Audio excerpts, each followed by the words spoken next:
have been streaming our session throughout the day. I hope you are not too exhausted at this point, but if you are, we are coming towards the end of this summit, unfortunately. But also, I'm more than glad and happy to be introducing two very young climate and environment activists here with me on the stage, Sarah Said, and Lisa Chen. Sarah, could you please introduce yourself? Yes, of course. And thank you so much for having me here today. I'm really excited to participate in this panel. So my name is Sarah. I'm an 18-year-old climate activist, innovator, and poet from Toronto, Canada. My main focus has been in advocacy and supporting different climate and youth organizations. However, over the past 4 years, I've pivoted to sort of the innovation space in nanotech and material science. And one of my most long-term projects and also one of my most rewarding projects has been designing a biosorbent that can remove 98% of oil, different heavy metals, and organic compounds from water.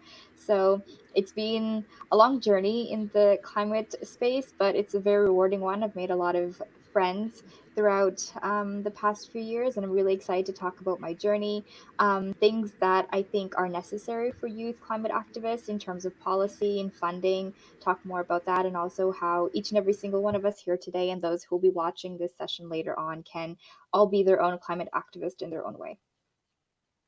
Well, amazing, Sarah. That is, I'm not sure if you're trying to brief off your process and experience and journey until this point, but that is very accomplished from what I can hear.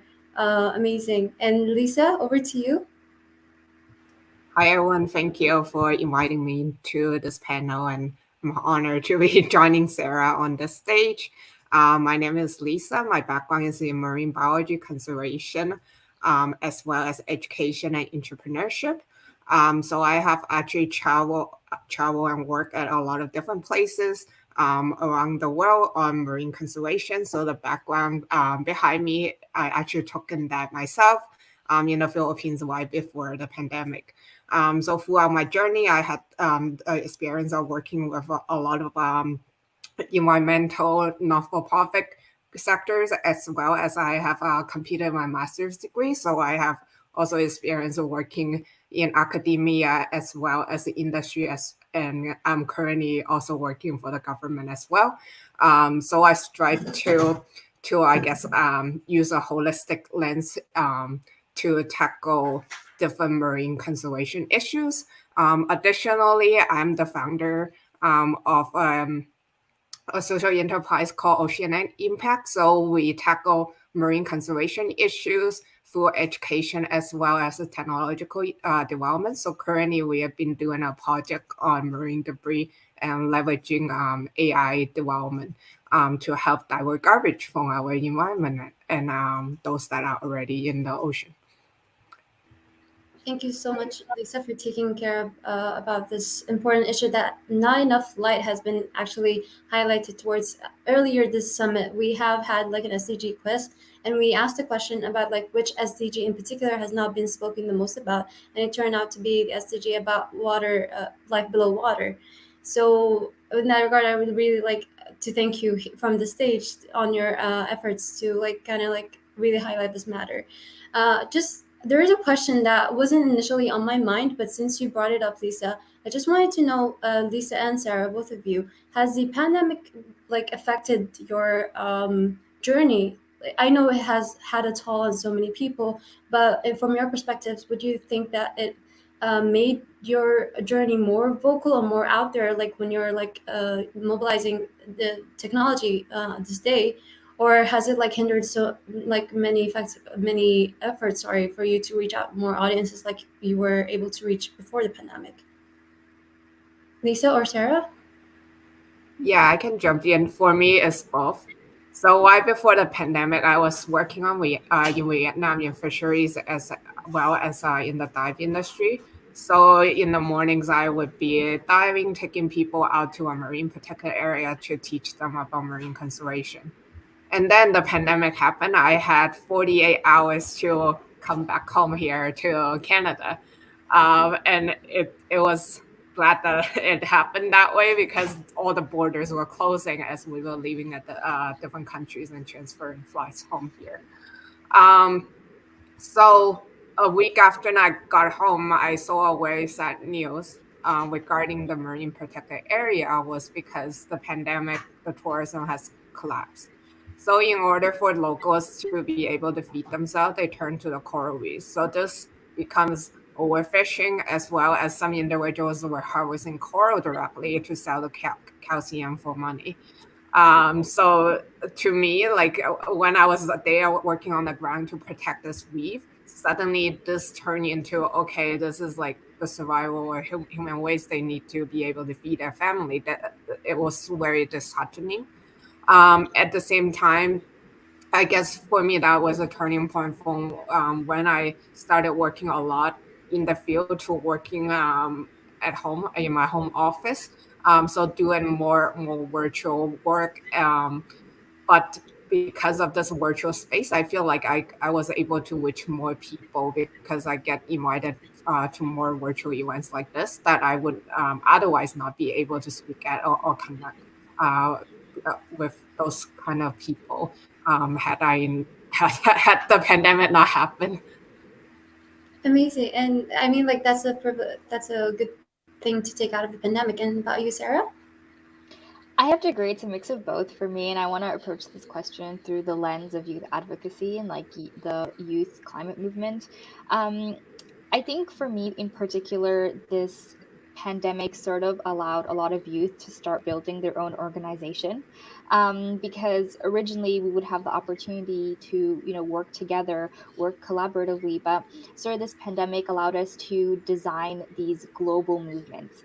And so, for example, during the pandemic, I had the chance to launch my own organization called You Are the Change, which really stems from the fact that, our passions can be different mediums to advocate for change, whether that be through the STEM or innovation. Or even entrepreneurship or the creative arts. It's really about how you decide to use your passion as a catalytic sort of tool to inspire people around you to take action and to fight for a better, just future through environmental justice. So I think through that, it allowed me to look deeper into what I wanted to take my advocacy to the next level, what I wanted to take my activism to the next level to, and see what is my next step. And for me, that was also having the opportunity to work more on the innovation that I talked about previously.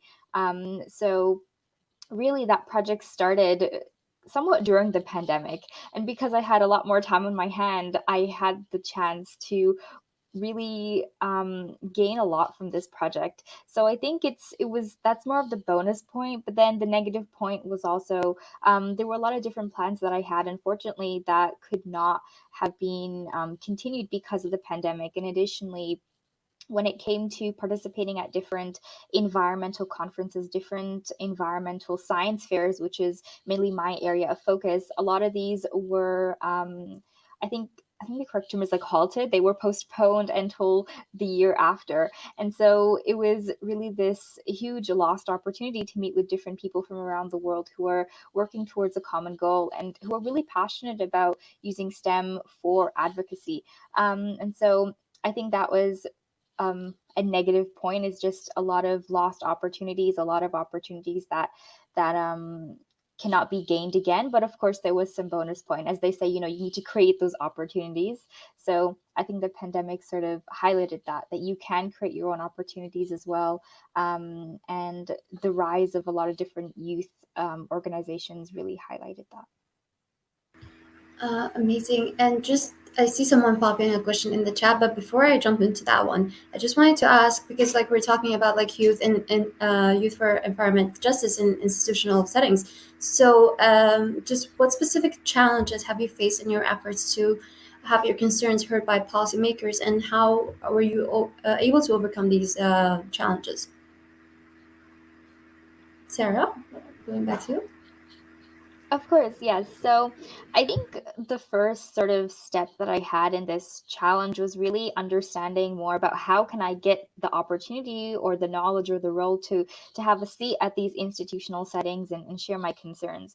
And so I was very fortunate to be a part of this ambassador advocacy leadership program held by the David Suzuki Foundation's program known as the Future Girl Network, and it really talked about the different policies and bills in Canada that are need to be, let's say, processed or that already are in place to protect our environment. And so I originally do not come from a very policy background. I would say that I'm really sort of in innovation STEM. That's my main focus. And so when I was a part of this program, I really learned more about why policy is so important and the role that policy plays, because really policy can take an idea into and turn it into something more concrete. And so that was sort of my first step in this sort of space, and that was my main obstacle, to learn more about how what bills are in place. And so that was the first step in the journey, I would say. The second part, I think, was also now finding the opportunity to utilize this knowledge. And so really it came with a lot of research, and a lot of research that I ended up discovering is that there's a lot of different awards programs that will allow you, once you're selected, to meet different members of parliament, to meet the MP. And there's even one that in Canada that allowed you to meet the lieutenant governor of Ontario. And so with that, I decided to apply to these different awards programs, and I wanted to also share these different opportunities with youth across Canada, because I think one of the things that I struggled with, and a lot of obstacles that maybe other youth might face as well, is, the lack of sort of this hub where youth can go, and then there'll be a bunch of different resources on how to reach environmental justice. And so there's this one saying that I really like. It's that, most likely your obstacle is somebody else's obstacle. And so it's really about creating this space or opportunity where youth can collectively come together. And so that's exactly what I did. Seeing as how these were obstacles for me, I worked with this organization called Green Neighbors Network, and founded this Youth in Action section on their newsletter, which shared all these different opportunities I had learned about for more youth to also get involved. And so I would say the biggest obstacle was finding the programs in place, and once I was able to find those programs, I was able then to publish them so that youth who hopefully want to follow something similar, or that want to have their voice heard in a more institutional setting, can do so. Amazing. It's actually like really like I don't know, broadening to like a lot of perspectives, just to be able to hear this. For me, like to be able to expose to such information for the first time. And Lisa, what is your take on this question? Yeah, I have a lot of thoughts. I totally agree with Sarah on like having a network is very important. I think obstacles come in different forms. So, firstly, when I first got involved with like the policy and the environmental space, I was actually a member of the Canadian Conservation Court here in Canada, which allows youth to get involved, like do a job shadowing of different environmentalist jobs that is possible, and then we would need to build an action project when we return to our home communities. So when I faced that was with my action project. So one side of the challenge I face is that when I try to partner with this bigger environmental organization, a lot of them, they have limited funding and resources already. So when I pitch a new project to them, a lot of times the answer would be, it doesn't fit in our mandate. We don't have our resources for it. And so on and so forth. So which eventually drove me to start my own initiative, which was okay. And then another side of things is actually dealing with policymaker, right? So for me, I am working with garbage. It's like, how do you put that on the agenda of decision makers that have to prioritize things, say healthcare, building roads, addressing the homeless issue, or like ensuring families have sufficient food on the table. That is probably not the priority on their agenda, unfortunately. And then another thing is, I guess, for me currently working at the federal government level, there is a lot of I guess considerations that policymakers are actually put into place. Like there's the international regulations, but then different levels of government also have different considerations. So there's too much bureaucracy in place. For the lack of better term, that is another major barrier that's out there. And as you mentioned, SDG 14 is the least funded SDG. And I think there's a reason for that. Like my master's thesis, I actually look at ocean literacy. So how do we get people to care more about the ocean? So one thing I found was that human needs usually come first. So if we cannot adjust, say like addressing poverty or hunger, conservation is just not on the radar for just folks and in turn for the decision maker, and therefore there's no money that goes into that. It's an unfortunate fact that we deal with, and that is why it's also important for us to work in this space and make sure our voices here. I can tell there's like a lot of responsibilities on your shoulders, just like to like keep on continuing this, and just like to kind of like broaden the first question that we got on the chat. I just wanted to ask, how do you see youth activism fitting into the broader landscape of environmental justice movements, and how can youth-led initiatives work alongside other organizations and communities to create meaningful change?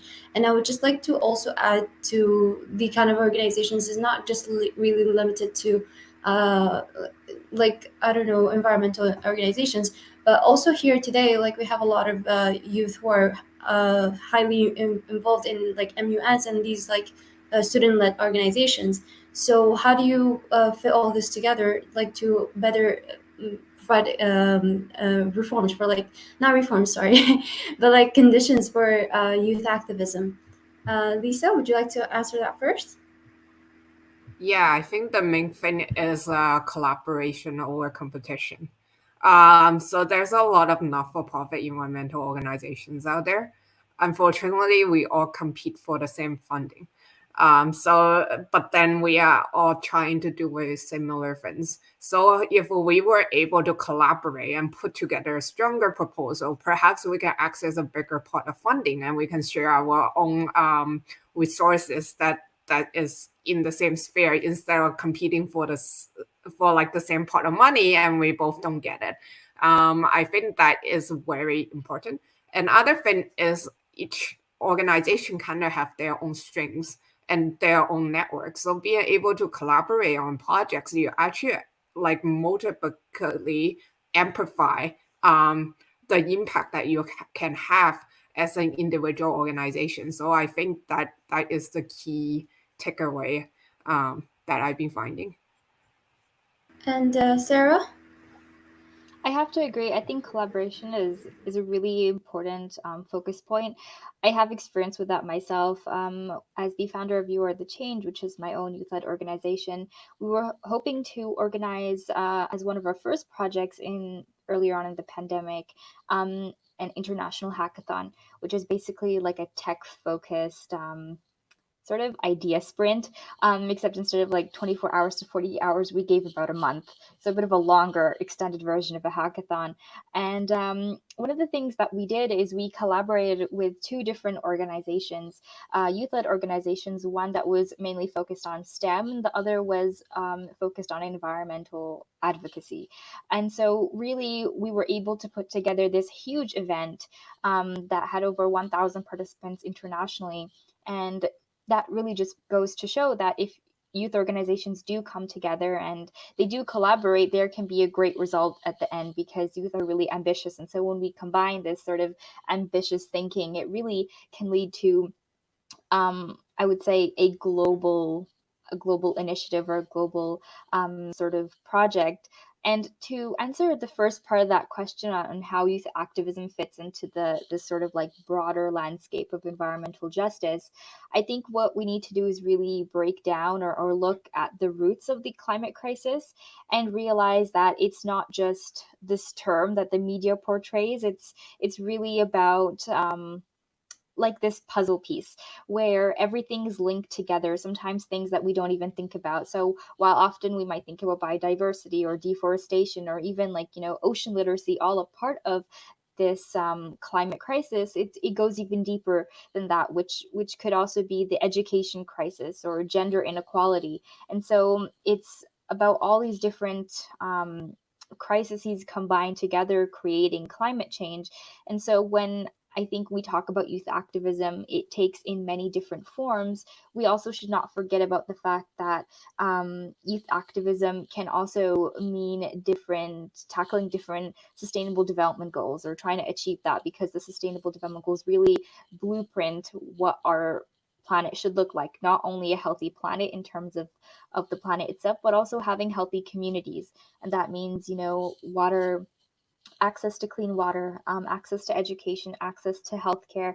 And so when we look at youth activism, we need to also look at it through the lens of the different SDGs and not only about just focused on the environment as well. I'm truly fascinated by all these insights that you're giving, and like especially like that, like me as a person who's been trying to follow up with updates about climate and the environment, basically like as a normal person with like a normal receiver of any news. But like this is amazing insights like that I'm actually like being amazed to hear for the first time. But I just like wanted to like also address another thing is that one of the people here sent in a message that how would they get more and more deeply involved with like can you hear me? I'm so sorry, I think my internet is breaking, but in case Yes. you can hear me, Roxana asked, where can we get more involved? Do you have any websites or links or any resources they can use to like kind of like not even get more information but also like take it a step further into like acting upon these informations? So maybe I can start. So I think there are a lot of different resources out there. I think maybe on a national level, you can look more into your government website, research, let's say, find like a specific focus. So, for example, STEM and climate opportunities, let's say in Canada, or wherever you are currently based in. For a more international opportunity for young people, I would say following I forgot the name, but like the UN organizations. So I think one of them is called Youngo. They recently shared an opportunity in how youth can get involved in COP28, which is truly incredible, especially since that is eventually where young people want to go to have their voices heard at these high level forums. So I think Youngo followed the UN Youth Envoy. They share a lot of different opportunities on how to get involved as well. So a lot of different UN based organizations to follow them, because they often will share different opportunities on an international level. But for a national level, I would say sometimes doing a quick Google search can really help. Amazing. And as for you, Lisa? Yeah, while Sarah was talking, I was trying to look through my history to see if I can quickly pull up a link. So I participated in a few climate change hackathons myself as like mentors. And I know one of the winners, they put together a website called Climate Connect, and it was supposed to show all the different climate change resources out there, but I couldn't quickly pull it out. I can try to find it afterwards and maybe share it in the chat or something. But I'm going to agree with what Sarah said. Essentially, connecting with people on LinkedIn or following their social media, that is a great way to learn about different opportunities. And additionally, there's starting to be quite a few hubs that show up around the world on different topics. So, for example, for climate change, there is a climate reality hub that that former president of U.S. Put together, basically provide resources that any climate reality leader can leverage to give any climate change talks. And then recently I joined another hub called Women for Climate, and that is for different C40 municipalities that participate in climate change actions to collaborate together on different projects. So there are different hubs out there. It's just need to find the hubs that fits your need or what you are interested in.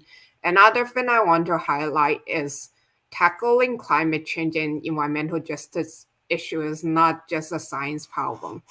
We also need people that are able to communicate, to tell the story, to make your voices heard in the different media. So if you are not, and then also we need policymakers as well at different levels of government to make sure that the policy develop actually one addresses the climate issue as well as the justice issue. So I would say also like explore different kinds of hub, and not just focus on the policy one or the science one or whatever. Like each different kinds of hub can also give you different kind of network and knowledge that you need to have a more holistic understanding of the different environmental challenges that we are facing right now. And if I can leave you both with one final message to our audiences here today, what would it be? Who wants to start first? Maybe I can start. I want to also sort of piggyback of what Lisa said about the importance of funding. I do think that if there's one important step that we need to ensure environmental justice, I think it's that we need more representation at these different high level forums. We need more representation at the decision making table. We need communities from the global south to have access to funding to attend these high level forums like the UN Water Conference, which is happening next week, because I think that will be one of the very first steps that can also be like a milestone as well in this movement, is to ensure that those who are being disproportionately affected also have the chance to share their voice at these high level forums.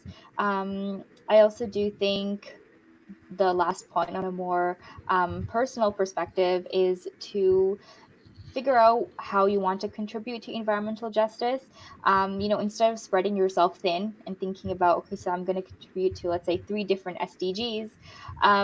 Start with one, focus on that one, try to join different youth movements, different organizations that particularly focus on that specific SDG. And then from there, you can grow your network as well and get different opportunities. But I do think that the first thing would be to figure out, what do you want to solve and how do you want to solve it as well. And Lisa? Yeah, so I'm going to piggyback off of what Sarah said. What we didn't talk about is, of course, the mental health side of climate activism. So if we try to tackle everything at once, you are going to feel burnout. And we need to find our own network, support network that help to keep us going when things get tough. And also pace yourself. We cannot, like, the pyramids are not built in one day. We cannot tackle the climate change issue tomorrow. So do figure out what your strengths are and develop, I guess, project management skill or a lot of different skills as well while you are in the space, to help pace yourself, to make sure that you prioritize your own need, your mental, whether it's mental health or your family or whatnot, and not burn out through this process would be very important. Awesome. I cannot really thank you both enough for all your, just for like, again, I really cannot stress how much we're grateful to be able to like engage with you both on one stage. So I really do appreciate you taking the time and joining us here today. With this, I hope the audiences were able to like take not only information but also ways that they can take actions on like raising awareness about the environment, because like it's a much needed agenda that we all need to work on, being youth or whatever age or whatever profession we're doing. We all need to address this. So Lisa and Sarah, thank you once again for taking our stage and just highlighting this matter. Thank you for having us. Thank you for having us.